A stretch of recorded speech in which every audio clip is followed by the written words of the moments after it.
Hello সমীক্ষা। তা তুমি যে আমাদের ডাইনোশেকটা খাচ্ছ, তো ডাইনোশেকটা কিরকম লাগছে তোমার? ওইটা খুব চকলেট চকলেট মানে খুব চকলেটের মতন খেতে। আমি ওটা মাখানা পেস্তা আর কাজু দিয়ে খাই। ওটা ওইটা খাওয়ার তাহলে পর তো ওটা আরো টেস্টি হয়, মানে ওটার সাথে তুমি অনেক কিছু দাও। হ্যাঁ, ওটা খেতে দারুণ টেস্টি। দুধ দিয়ে খাও না জল দিয়ে খাও? দুধ দিয়ে। দুধ দিয়ে খাও। ওটা খাওয়ার পরে আমার আরো খিদে পায়, মানে ওই জন্য আমি নিজেকে কন্ট্রোল করতে পারি না, তারপর খেয়েও নিই। বাহ, খুব ভালো। খিদে পাওয়া মানে ভালো লক্ষণ, কারণ তোমার ওয়েট গেইন করতে হবে। ঠিক আছে, তো টেস্ট কেমন? তার টেস্ট কেমন? তুমি তো চকলেটটা নিয়েছো, চকলেট ফ্লেভারটা নিয়েছো, তো দারুণ টেস্টি।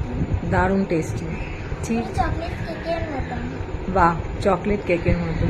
তো সমীক্ষা আমাদের নেক্সট ডাইনো বেবি হতে চলেছে, এবং আগামীতে সমীক্ষা একটা খুব ভালো রেজাল্ট পাবে। ও ভীষণ ভালো যোগা করে, আমি পোস্ট করেছিলাম, তোমরা দেখেছো নিশ্চয়ই। তো পরবর্তীকালে ও আরও 15 দিন হলে ওর একটা সুন্দর রেজাল্ট নেব, সেটা যোগা সমেত পোস্ট করব। তো টাটা করে দাও সবাইকে। টাটা।